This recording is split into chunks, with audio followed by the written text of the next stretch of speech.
Hey there, welcome to Story Lab. This week we're talking about grit, while we take a look at the story of someone who met up with a pretty unusual bonfire. Oh, and don't miss this either.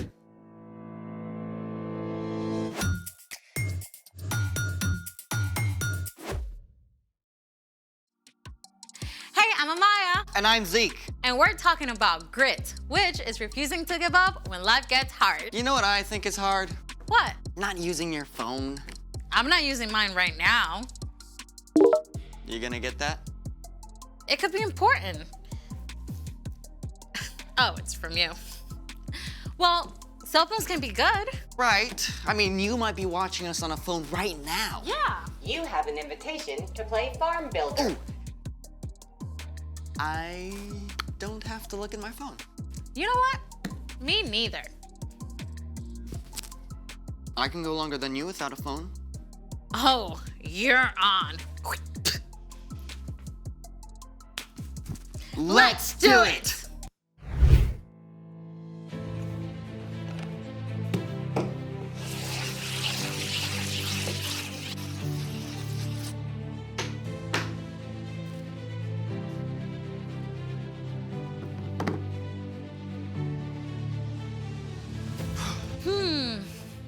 Wow. All this free time. Yeah, I know. You know, I could be learning Spanish right now. I actually got this really awesome app.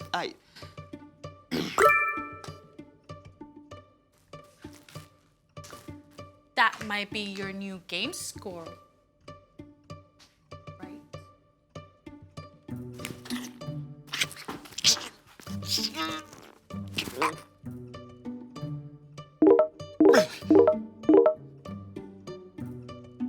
That sounds like a lot of new likes, doesn't it?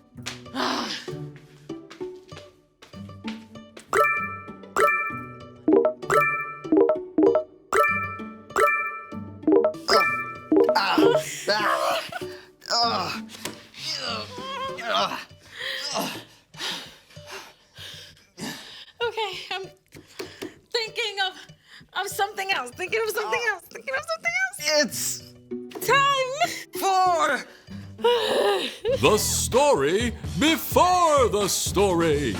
Today we're in the second book of the Old Testament, Exodus. God made a plan to bless the whole world through Abraham and Sarah's family. But their descendants, the Israelites, traveled to Egypt to escape starving. Over time, the Israelites were enslaved, but still, their families grew. After hundreds of years, the Hebrew people cried out to God for help.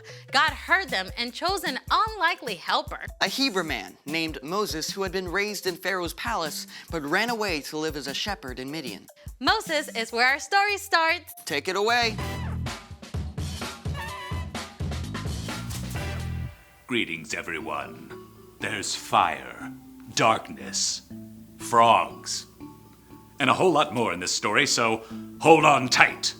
By the time our story starts, Moses was actually 80 years old. His early years in Pharaoh's palace were just a distant memory. He was living life as an ordinary shepherd until one day. Now, usually, when something catches fire, it just burns up, but this bush, it didn't. It glowed like a flaming beacon. As Moses edged nearer, a voice called to him from the midst of the fire. Moses.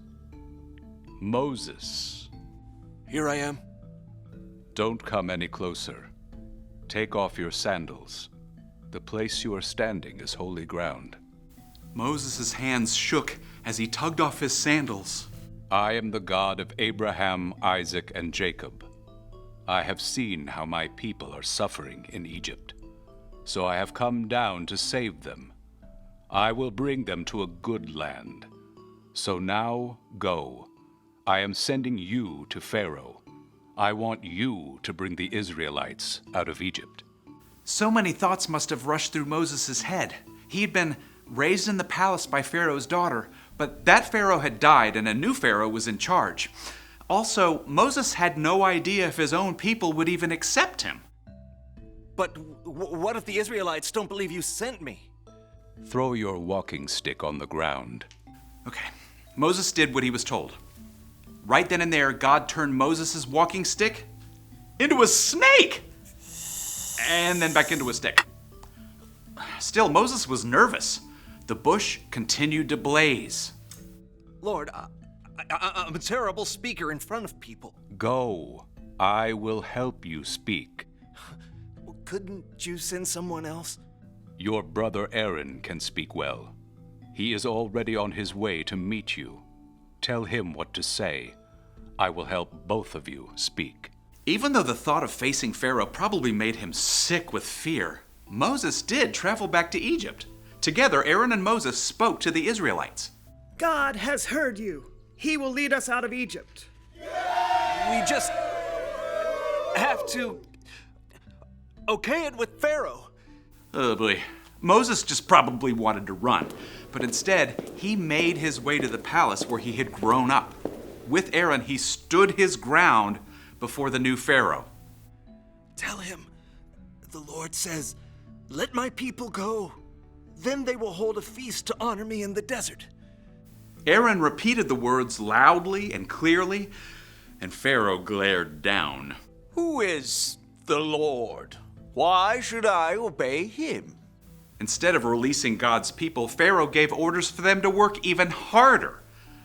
Now the Israelites were upset with Moses for making things worse. I did what you asked, and now it's just worse. You haven't saved your people at all.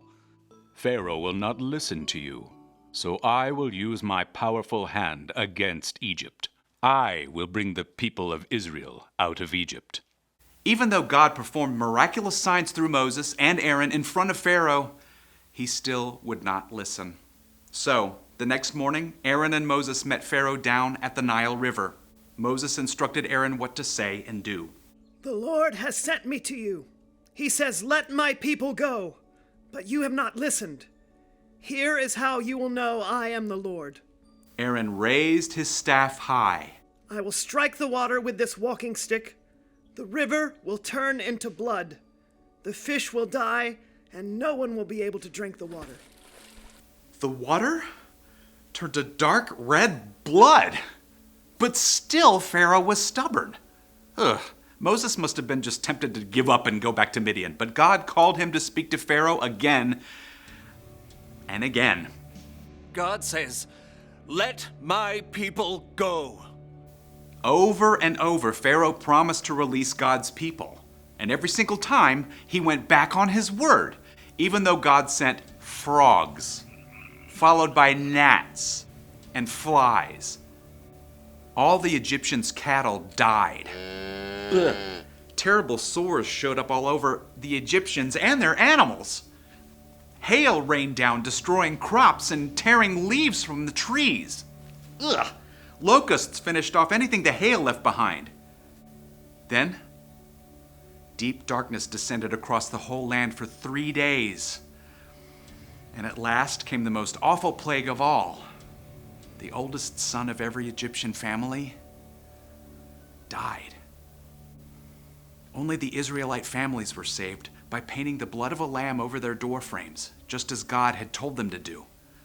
When Pharaoh saw the terrible thing that had happened, he called Moses one last time. Get out of here, all of you. Just leave us alone. Go.